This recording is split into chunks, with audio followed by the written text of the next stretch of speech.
Greetings to everyone. Welcome to Classroom TZ. I'm Mr. Shadrach Swiller, and today we are proceeding where we ended last discussion on the topic of colonial economy.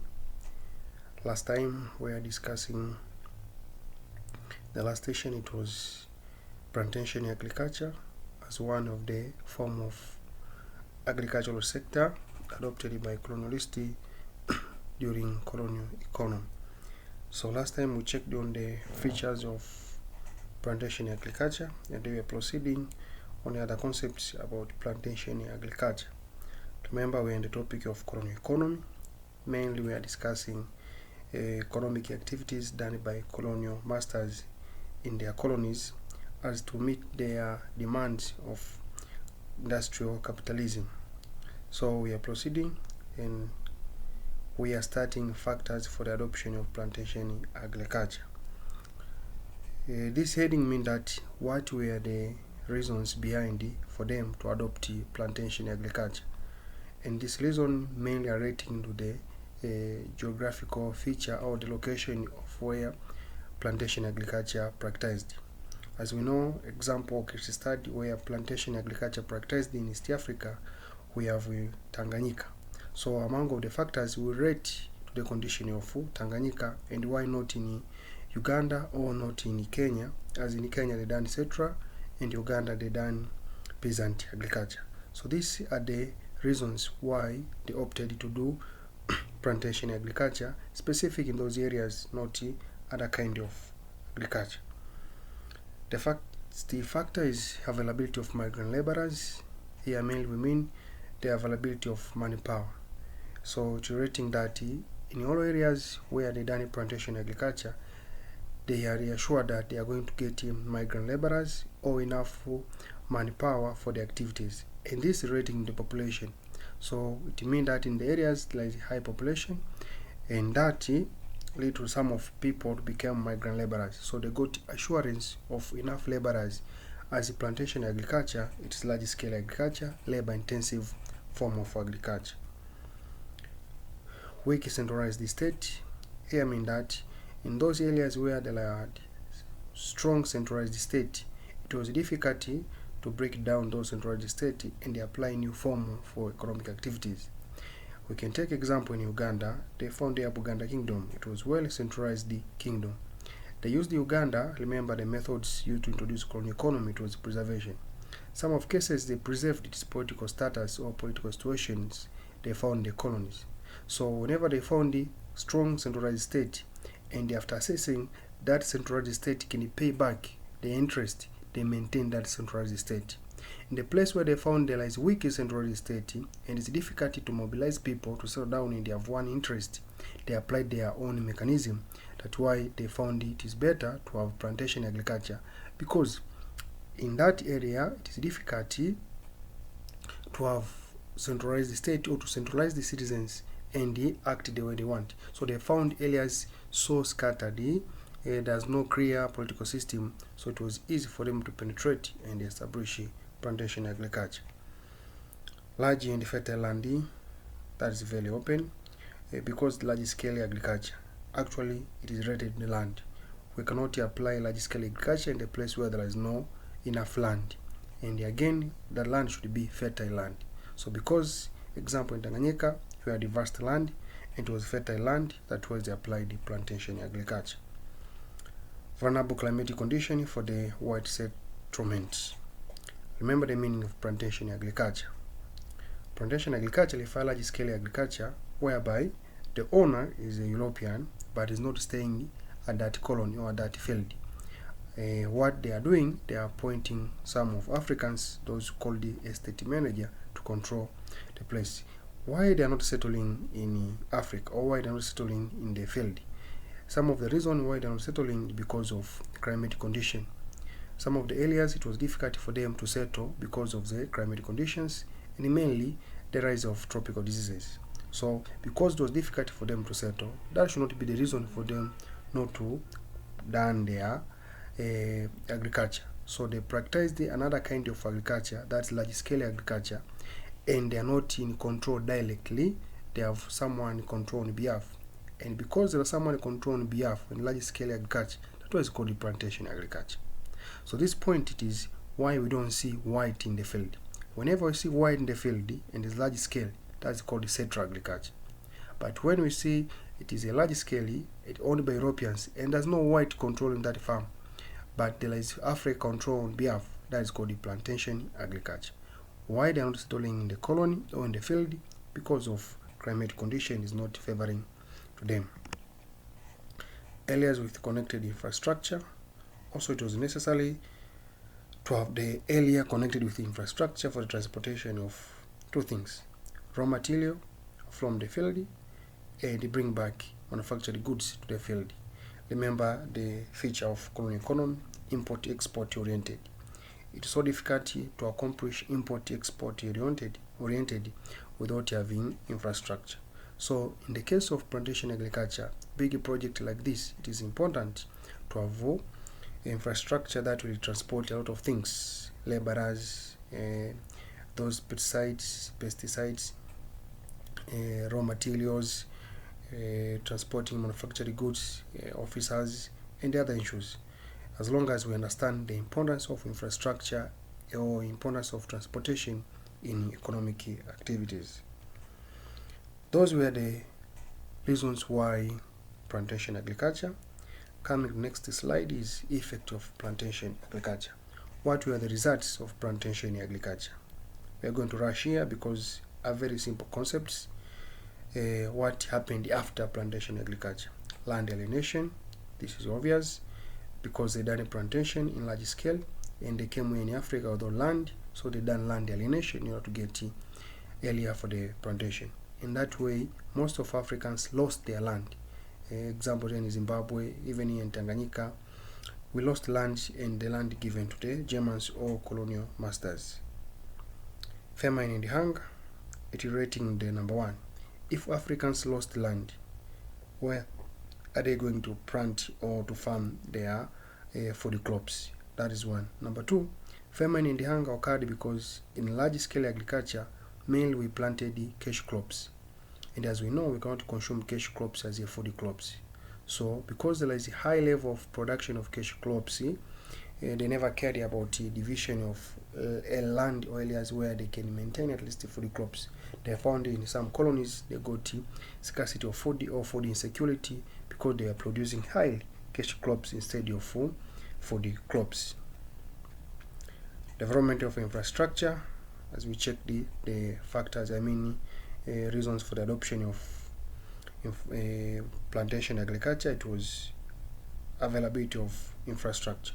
So it connected like this. In any place where there is plantation agriculture, it was highly connected with transportation.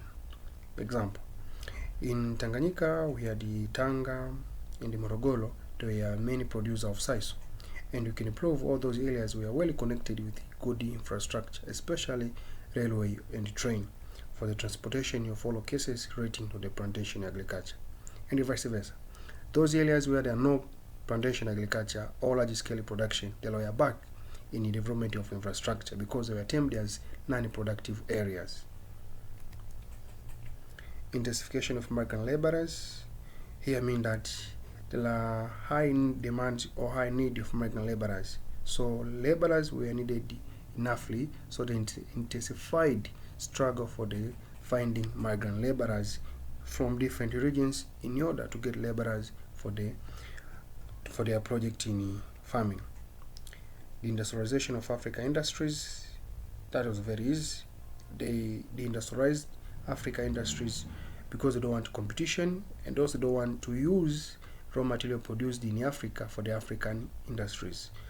If they are going to maintain African industries, it will be reached the time Africa industry developed much advanced, then they can start using raw material produced in Africa, and that they can create a scarcity of raw material to their industries. So to avoid competition and the scarcity of raw material to the industries, it was necessary to deindustrialize or to destroy African industries. Those were some of the effects of plantation agriculture, and by doing so, we done the case called the plantation agriculture. Area to consider while you are revising, you should understand the following cases: meaning of plantation agriculture, characteristics of plantation agriculture, why plantation agriculture, results or effects of plantation agriculture. Those three areas might happen in essay questions or in brief or explain. Necessary in essay questions, but also to develop your understanding, should you care about those four areas, meaning characteristics, why or reasons, and effects of plantation agriculture. Remember to have example of the place or the case study where that plantation agriculture practiced mainly. In East Africa, we said it was Tanganyika, and the crop it was sisal. By saying so, we are going to the third form of agriculture sector, that was central agriculture. This is another one. In brief, this was large-scale form of colonial agriculture, whereby the European farmers, those called settlers, settled in different colonies in Africa and established, managed the different agricultural undertakings. This means that it is large-scale agriculture again, like plantation, but how it differ, here we have people called settlers. Settlers, these are people coming from outside and they are settling the new areas that are called the settlers. Example, before establishment of colonialism, we had settlers there in South Africa. Those Boers settled in South Africa early, in almost like 15th century, 14th century. They are there in South Africa. So those were settlers because they were not born in South Africa, but they went there and they started living there in South Africa. So after time, we call them settlers. In Kiswahili, we call them walowezi, people who came from far and establishing their settlement in new area. So in that way, these were people from Europe and they established the agricultural activities in Africa, and them they managed dialect where they are in Africa. That is called the central agriculture.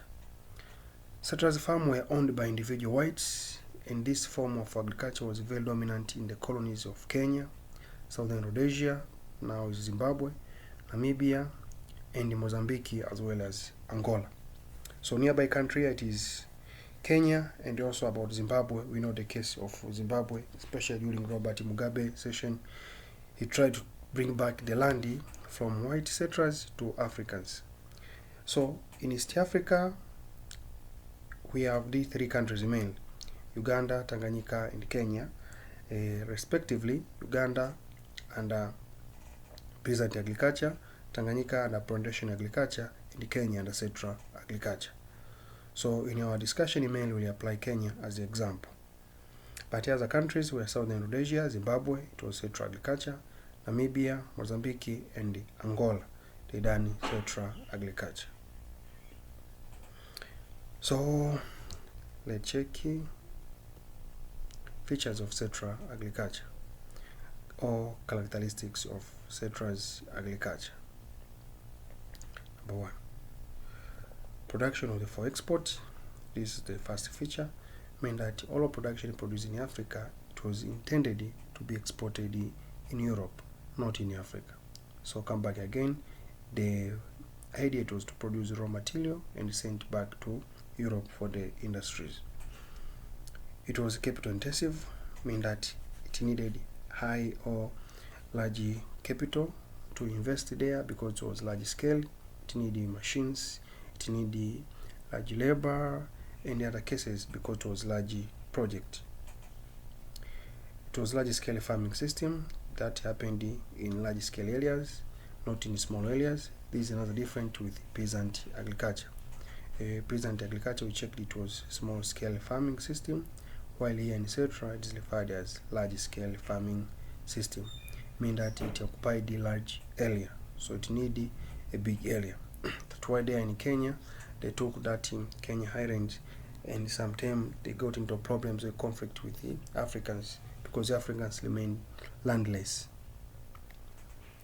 Growth of single crop or monoculture, they produce only one crop. As it is large scale, they're not doing intercropping, it is monoculture, and monoculture mainly it was cash crop.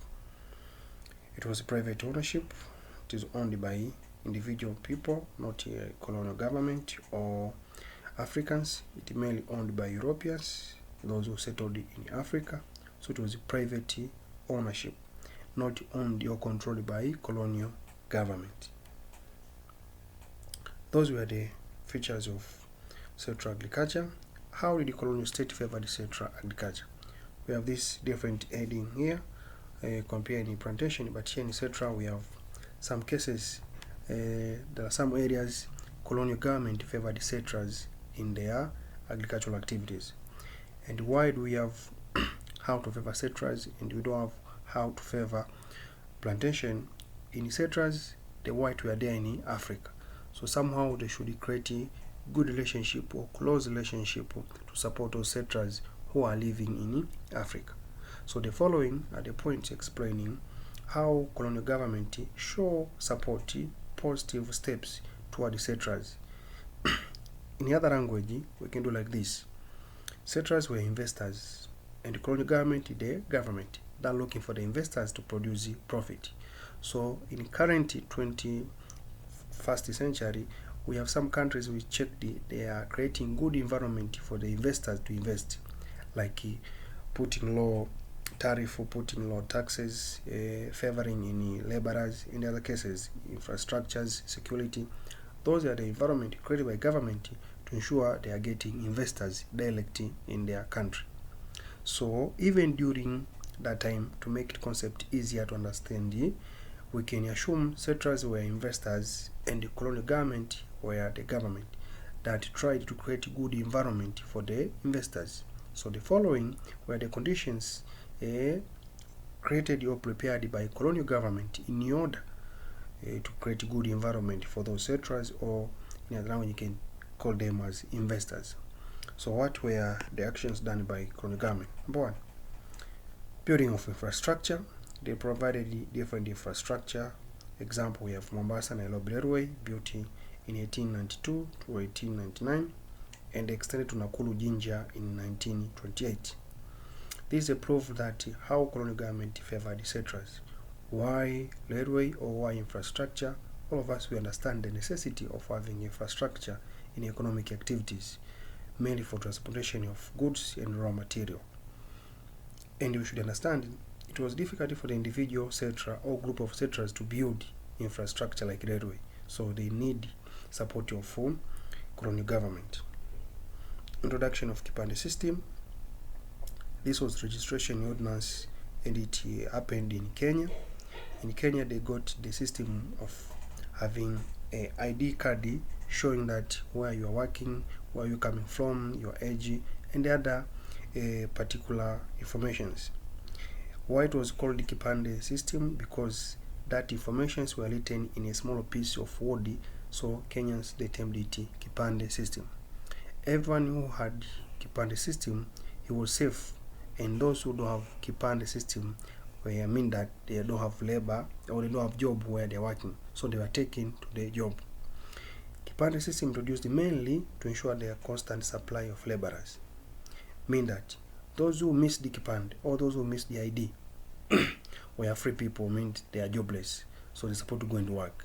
And it was illegal for someone to work without ID or that Kipande.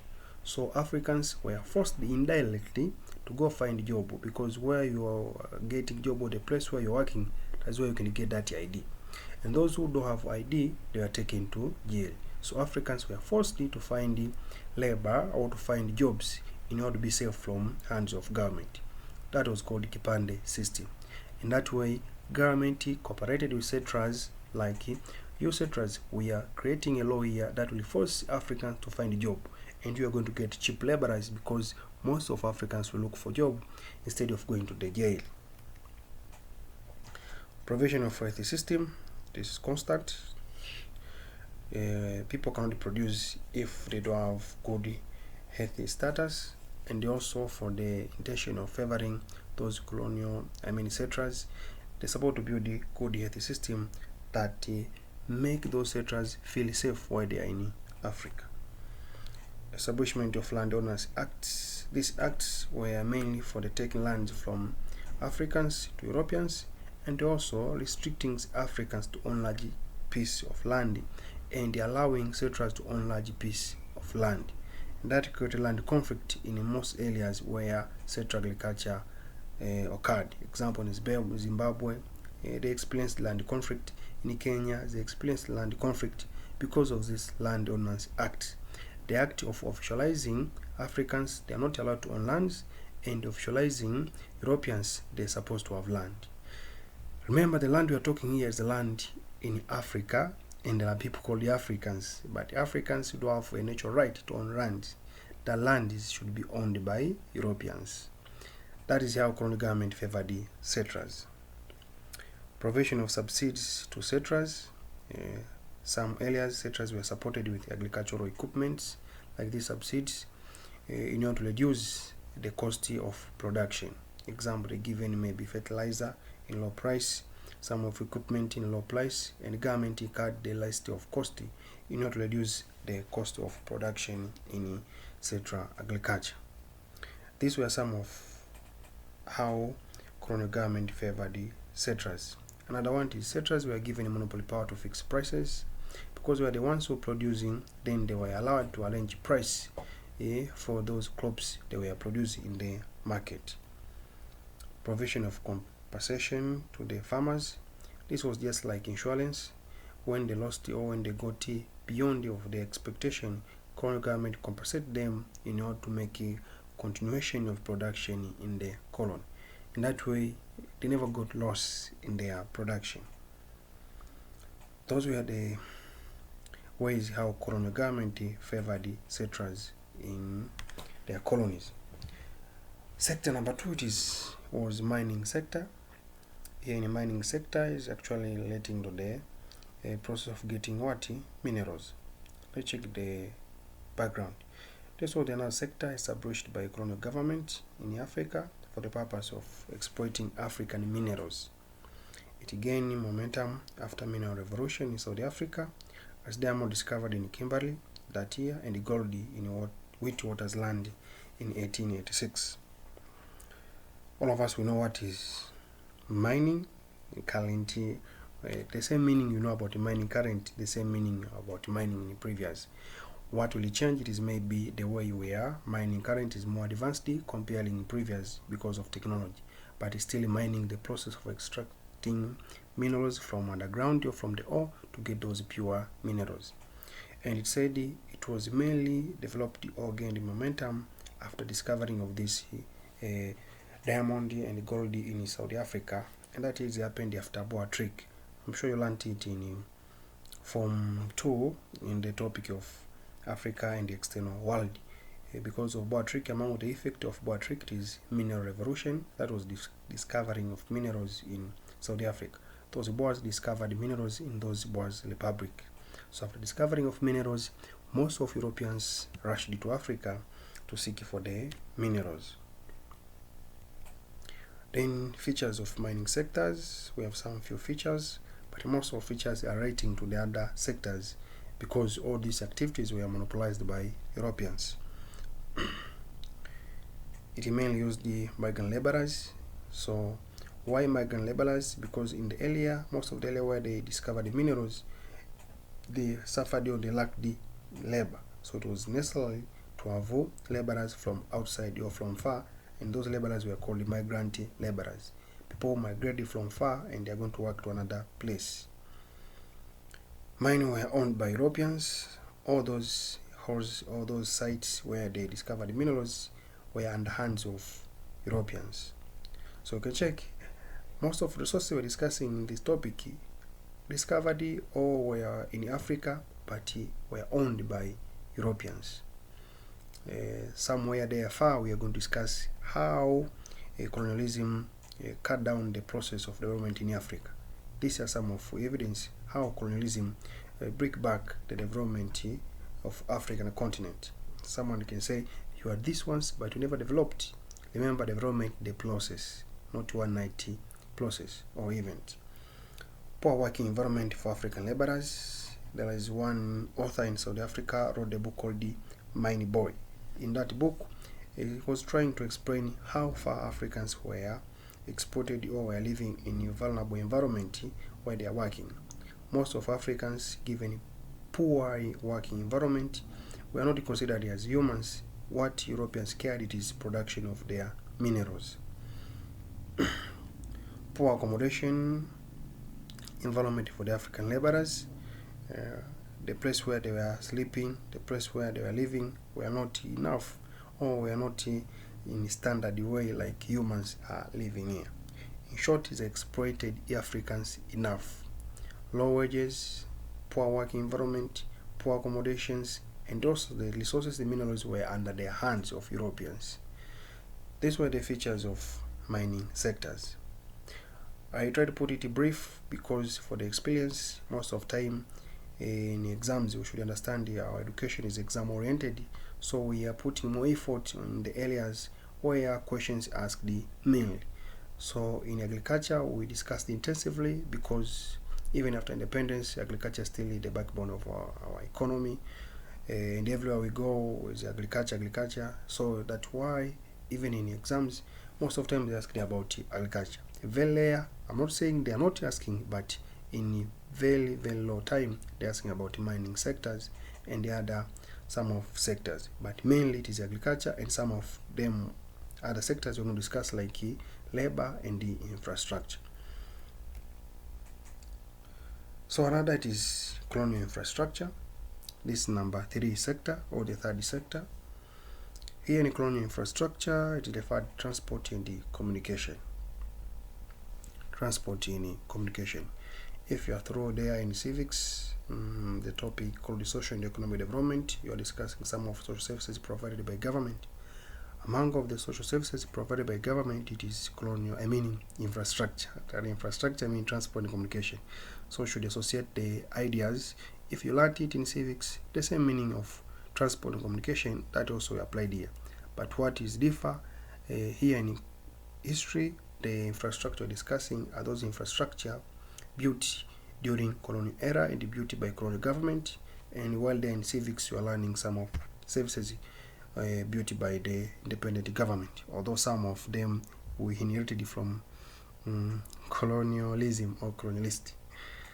The colonial infrastructures were also important social services established in colonial Africa.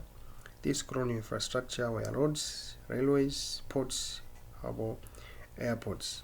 Example of the central railway line from Dar es Salaam to Kigoma, via Tabora to Mpanda, and Dar es Salaam to Tanga. So colonial infrastructure mainly mean the infrastructure built by colonialists during colonial period or colonial era. That is the simple meaning of colonial infrastructure. What another necessary information should you have? It is an example of colonial infrastructure. In Tanganyika we have colonial railway, that is central railway, Leri Akati, that is running from Dar es Salaam to different regions. And why connect to those regions? We are going to check the reasons why to those regions. Some regions were productive regions, some regions were for the production of laborers. Example there, Tabora, Mpanda, Kigoma, it was for the production of laborers, so transportation of laborers from those areas to the production places, Kilimanjaro, Mbeya, and the Kagera. Features of colonial infrastructure.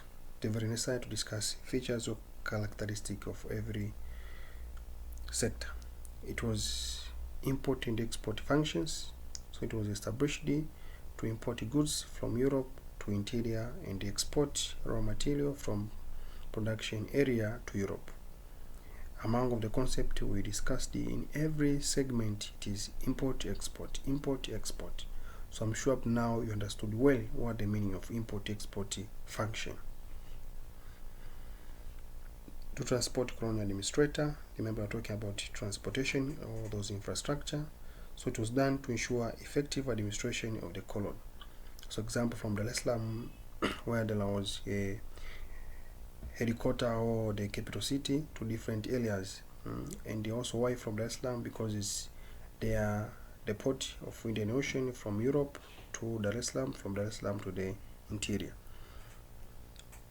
Transporting laborers, this is another important laborers from especially district or areas where labor recruitment areas to the working places. In Tanganyika we have the following district regions: Southern Zone, Western Zone were used as a production or producer of laborers. Kigoma, Lindi, Mtwara, Tabora, most of those areas they took laborers to work in the plantation areas like Kilimanjaro, Mbeya, and Kagera.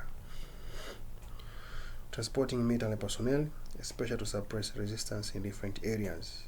So some of functions are relating to what we are doing currently, but what will change, you put environment during colonial period. Features of or characteristics of colonial infrastructures. How it was look like. So it was like this. Number one, the land perpendicular to the coast. Question, why perpendicular to the coast? It is, remember, the concept of import and export oriented. When we are importing, the final destination should be there to the user, from outside to inside. So if it's from outside, that is from another continent, while you are touching another continent, the first place to touch it is the coast. Then from the coast to the interior, you need the land transport or other kind of transport. Then from the interior to the outside, when we are exporting raw material, also we're supposed to use infrastructure, as example railway, to take raw material from the interior to the coast. So the land perpendicular, because it was intended to implement the concept of export and import oriented. Roads and railway were very few, so this infrastructure are not enough for comparing the demands. Only build those important connection or important centers to connect those areas. So do not expect maybe tarmac roads up to the interior. No, those good condition roads were built in those important areas. The use of forced laborers. Laborers were used by force in construction of those infrastructure. Example, in the building of central railways, they used the forced labor to build those infrastructures. So you can find one idea like these Europeans, they came on themselves as the bosses. Everything to fulfill the production process, it was done by Africans. And at the end, the profit it is for the Europeans. From the beginning up the end, from the farm, it is Africans. Transportation, Africans. Production, Africans. Low wages, Africans. Everything negative and the production for the Africans. And at the end, the profit that created, it was not for the Africans. No any return we got as a returns, we worked hard for the production or for the colonial economy. What you got, it is you are weak, you are not developed, you are black, like continent, lot of those negative words. There was no international linkage in transport. Here I mean there's no way we can connect maybe South Africa and Zimbabwe, or Zimbabwe and Tanganyika. Although Cecil Rhodes tried to connect Africa from South Africa to Egypt, but the mission failed because it was very, very expensive. So mostly of colonies, they built only internal infrastructure to maintain or to exploit internal resources of the colony. It was not necessary to connect another colony because it is owned by another country or another colonial master. So every colonial master tried to build the internal effective transportation system in order to ensure they are exploiting enough in the colony. It is directed mostly to the production areas. Production areas we mean where the place where that activities occurred. Example, mainly it is mining. So if there is a mine discovered somewhere, they connected with the road or railway, or agriculture. If there is agriculture activities conducted somewhere, it connected by railway or roads. And here we can have proof all those areas where they practice the plantation agriculture. Example, Morogoro, Mbeya, there in Kilimanjaro, some semi of plantation and the food crop. All those areas were connected by tarmac roads or good condition of roads, and the same also railway. These were the features or characteristics of colonial infrastructure, how it was look like. The triangle we are seeing there does not mean it was pyramid in shape. No, that's just the way of displaying the concepts. Then we have railway patterns in East Africa, or how it was distributed in East Africa. And why railway? Because railway it was mostly important infrastructure in the colonial economy. So we have years and we have the area connected by those railway.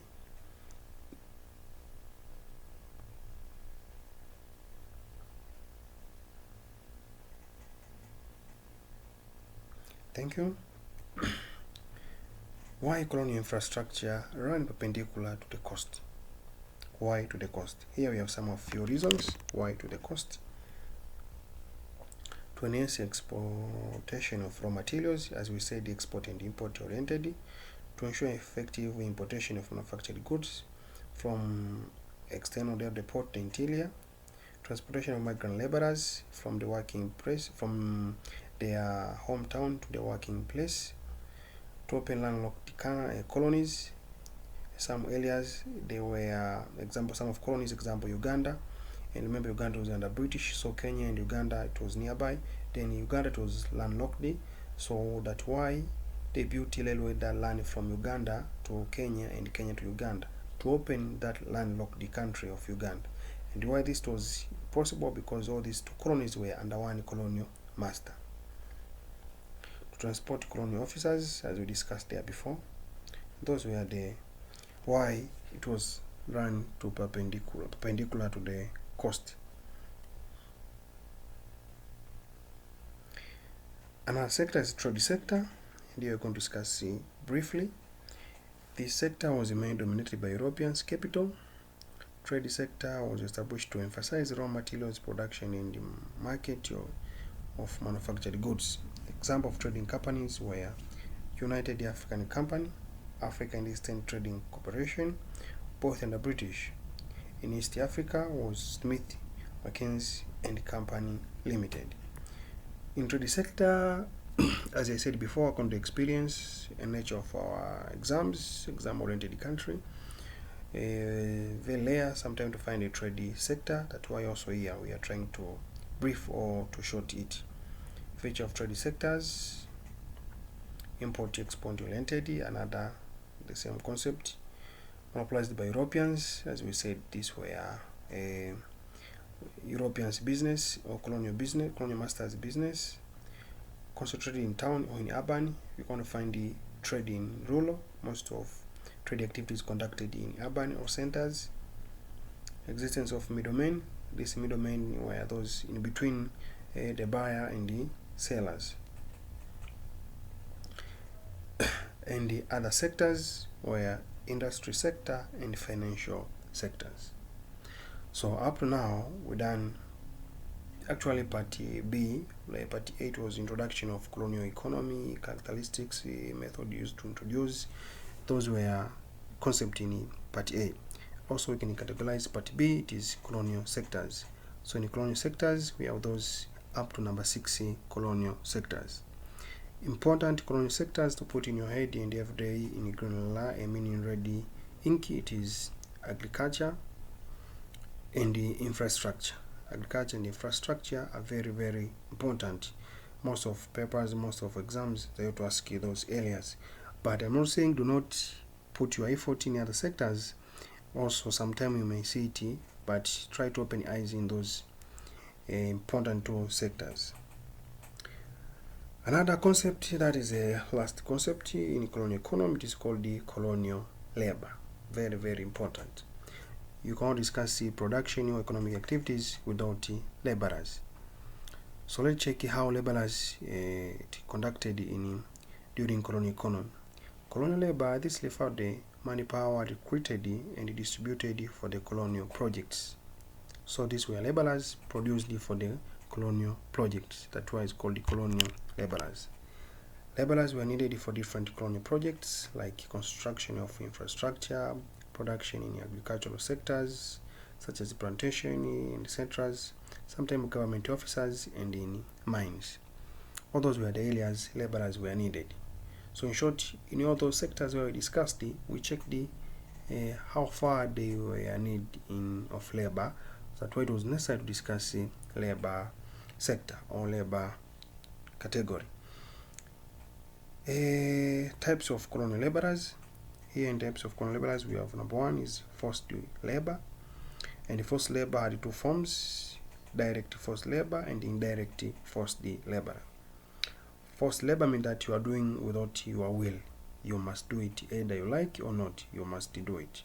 So this without your will, it was occurred into different 2 ways. Direct forced labor, colonial government, through coercive apparatus, forced the African to work without any payment. Example, domestic workers. Referred there in colonial administrative systems. There is colonial legal instruments. Colonial legal instruments, among of them were colonial coercive apparatus. So colonial coercive apparatus worked hand to hand with colonial government to force some of Africans to work direct without their will. Example, domestic workers. Most of domestic workers were not paid because they were inside of the house. Then colonial masters assumed they're eating, they're sleeping, so they same like other people in the house, so they never paid. Indirect forced labor. Colonial state introduced tax. That's all Africans supposed to pay it, and those who failed were imprisoned. Yes, in order to get money for tax, most of Africans worked into various colonial projects. Very well explained. Indirect forced labor means that we are creating environment without knowing while you are implementing those environment, we are getting laborers. Example, the great environment created your situation created by colonial masters to get indirect laborers. It was introduction of tax. Another thing that he introduced in order to get indirect laborers is introduction of money system. And another one, it is introduction of manufactured goods. All these were the ways to obtain laborers, but in an indirect way.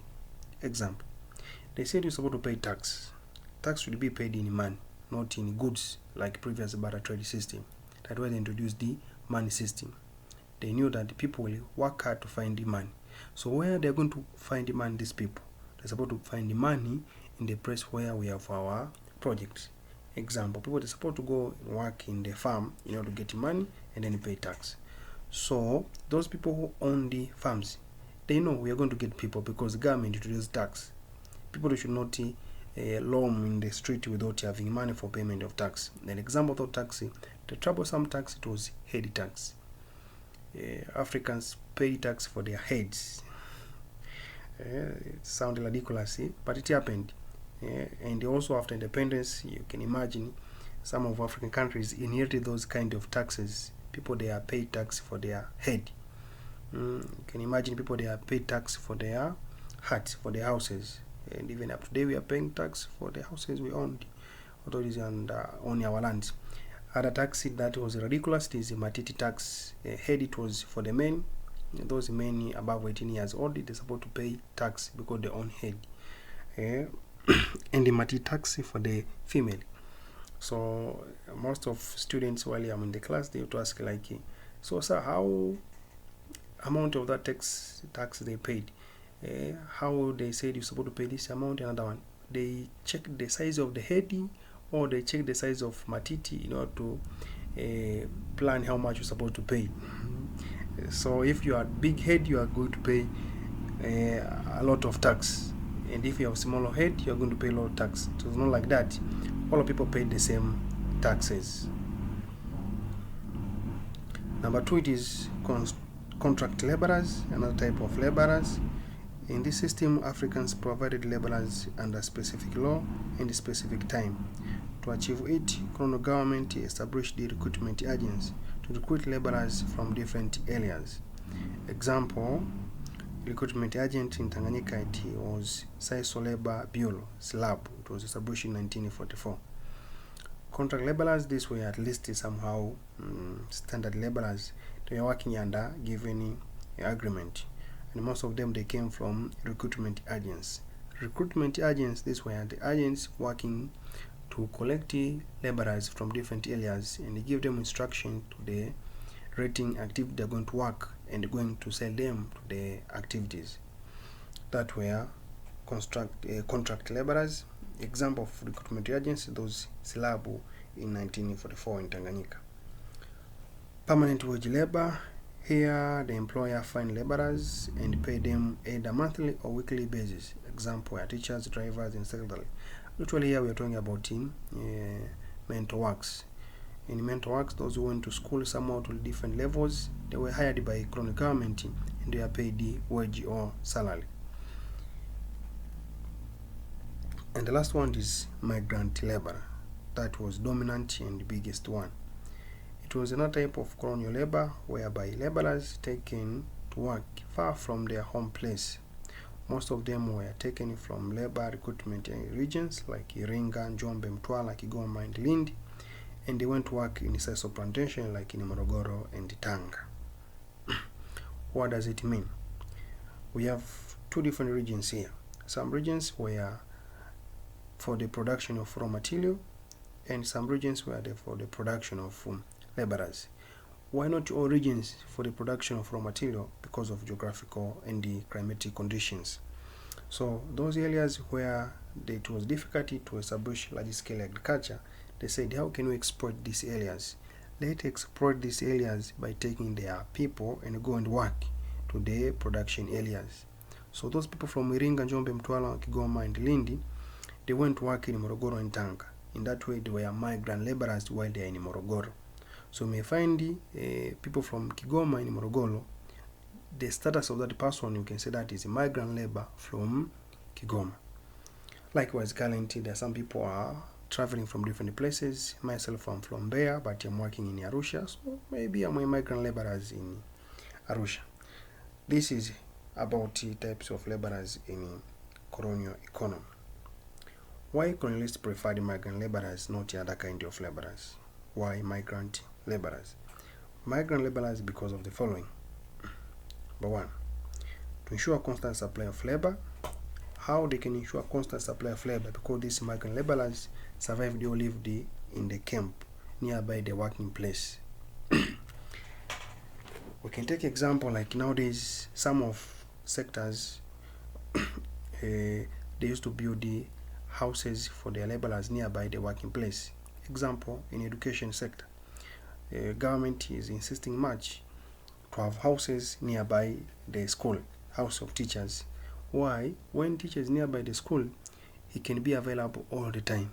So we are assured that teachers are present all the time. That is the constant supply of laborers. Another kind is example, those doctors in health sectors.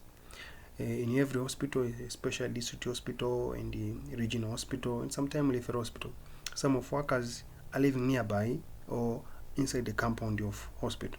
Why? The aim is to ensure constant supply of labor. This is the same concept taken from migrant laborers. All those areas in Morogoro and the Tanga, they built some of camps where those migrant laborers lived during that time. They were easy to control because they are living there in the camp. It's not easy for them to go home and think about home issues, how to get them. So always are there present. So it is to control because they are inside of the compound. They are inside in the camp. Source of colonial government revenue, they pay tax after they receive the salaries. So here we mean that they became source of revenue because after migrating from their home place, the place where they are working, they are going to pay tax because they are received the salaries. So they became revenue of the government. Source of market of European goods, very easy to explain here.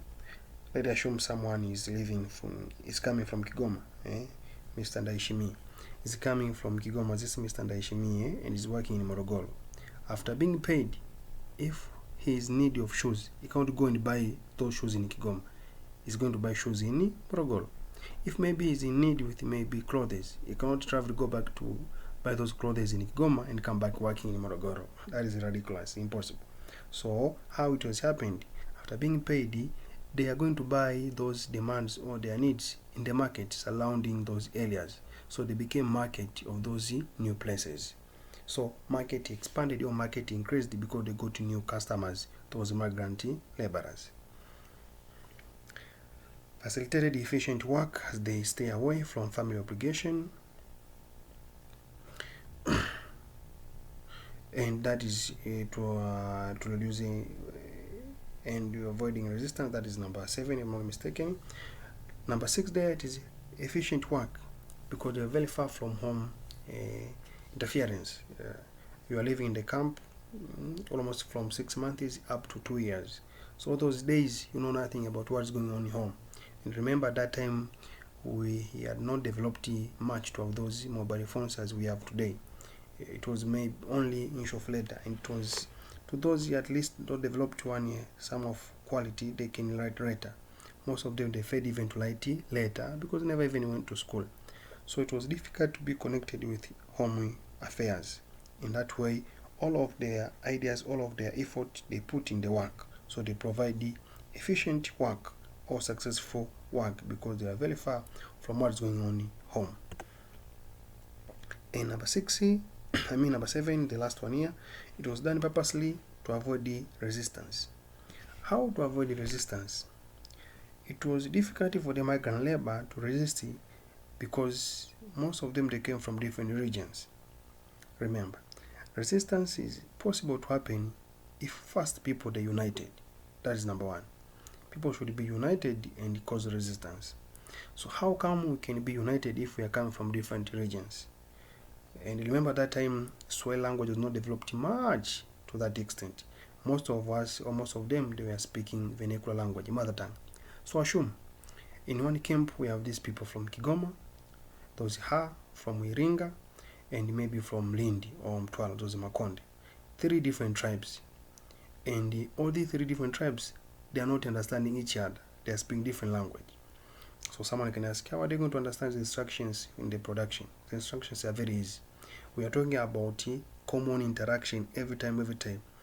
So if the 3 different tribes, they met in one camp, how many years, how many months or how much time they're going to spend in order to get close to each other?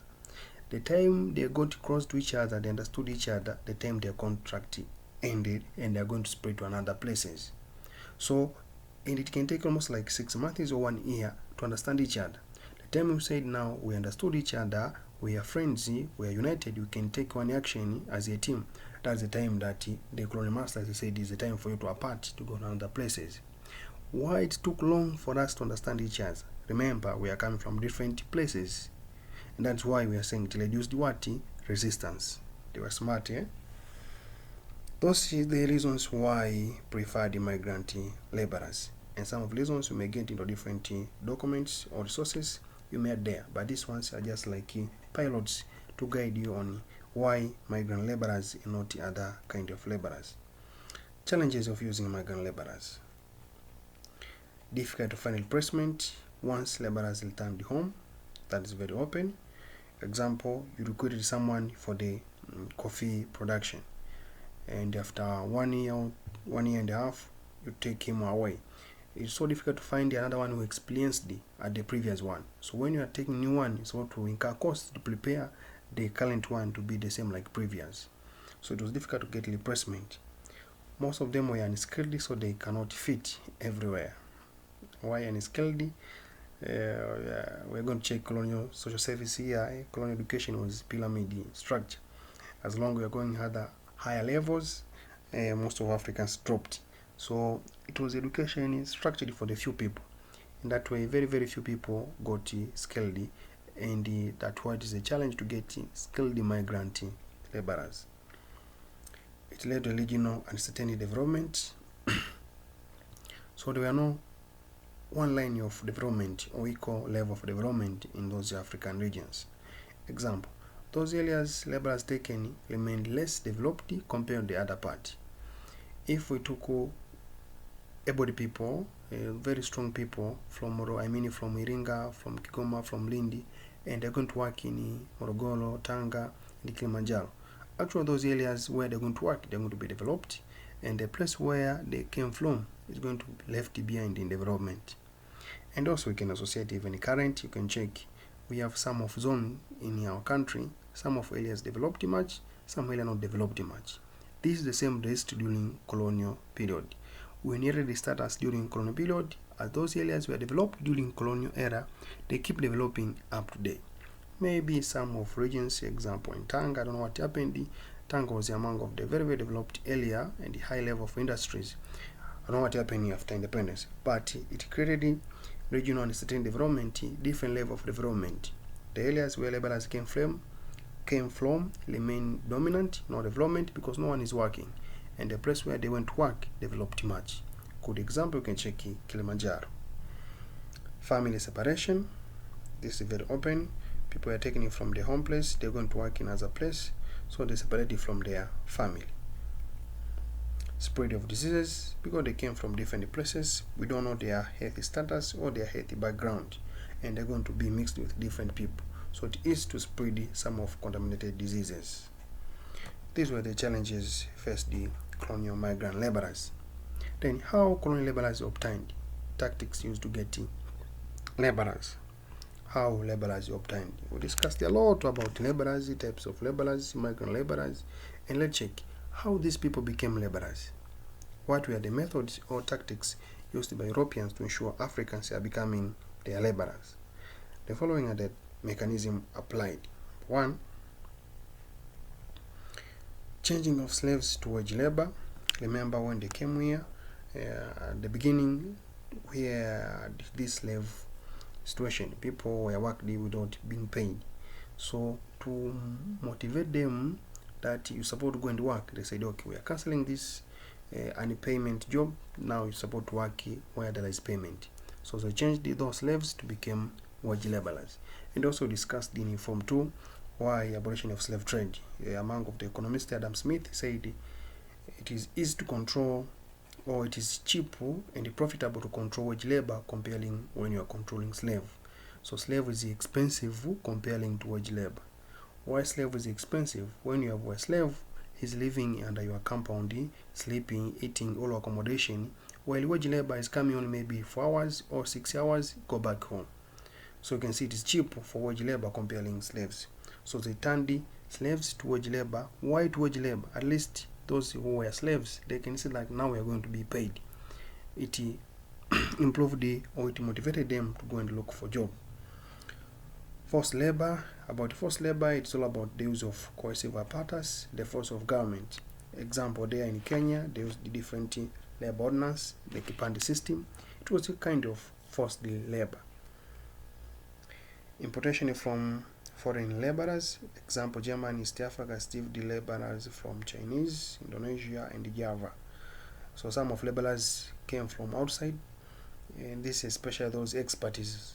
We cannot transport someone coming to farm from India or from Java or from Indonesia or from Chinese, or this from foreign countries where expertise, example, doctors and the high-level teachers. Introduction of migrant laborers. We discussed about migrant laborers so that it is to explain. They recruited these laborers from different regions and they went to work far from home place. Importation of European manufactured goods. So the connection. How manufactured goods acted as a source of labor. Manufactured goods. Example of manufactured good, it is clothes. So how clothes can be source of labor? Clothes is among the basic need of human. Clothes and the market. Clothes are not provided free. Clothes is supposed to be bought. How can you buy those clothes? Is when you have money. Where you're getting money is when you go to work. So that is how they got laborers. So they introduce goods in order to make sure people, they're going to work, they go to money, they're going to buy those demands. Payment of low wages. Even current they are saying so. How payment of low wages is the source of laborers. When we pay you full comparing to your demands, there's no need for you to come work next year. You can work for a few days. When you're enough, you go. You don't need to go and work. So it is the principle. We're supposed to pay those laborers less of their level of their demands. Example, if per month your expenditure it is maybe 1 million, so we're not supposed to pay you 1 million. We're supposed to pay you less than 1 million. Why we are paying less than 1 million? That deficit will make you to come back tomorrow finding for the how to clear that deficit. The same during colonial eras. These colonial laborers, they have basic needs, demands. Some of them, they are heads of the family, so they're supposed to care family. And another important, they're supposed to pay tax. So assume you are paid maybe 100 shilling during colonial time. 100 shilling. That 100 shilling, when we divide, we can say maybe your expenditure is almost like 150, because you're supposed to pay tax, you're supposed to buy food, you're supposed to pay rent for the house, you're supposed to pay school fee for the kids and other issues. So your expenditure is almost like 150 and we are paid you 100. And that way we are sure next month we'll come to work because we need the deficit of that 50,000. But assume if we are paying you maybe 300 and your expenditure is 150, how many times you're going to work? very few days, and then you will quit the job. So they pay low wages in order to make sure they are coming back. So in other language, they made the Africans, so they made those laborers slaves of the salary. And number 7, introduction of money economy. This was the major problem. Here they killed everything, they finished everything. Introduction of money system. You can't have any service without you don't have money. So the issue is, where is the source of that money? Are they going to rob the bank? It is illegal. Okay, so what can we do? We're supposed to go and work. So because they introduced the money system or money economy, you can't access anything that is necessary for your life without money. So it was forced the people to go and work in order to get that money. Establishment of labor agents like SLAB, with native laborers, with what as native laborers, WNLA in South Africa. These were examples of labor agents. These labor agents, as we said before, they were specialized to find laborers in different places, give them some instructions, and find the place where they can work. Example, SLAB, it was specialized to create people will work in Sisal, and Witwatersrand Native Labor Association, it was specialized in making some of people will work in minerals. These were some of reasons, some of mechanisms used by Europeans to get laborers. Do not mistake with the following concept. Do not confuse with the following. We have methods used to introduce colonial economy, we have the methods used to establish colonialism, and we have the methods used to get laborers. So make sure you are smart to separate these concepts. By saying so, the last one is introduction of tax, and tax should be in cash. You should work in order to get tax. And remember, at that time tax was by force. It is mandatory for everyone to pay tax. And the last of today of this topic, it is impact of colonial economy, the results of colonial economy.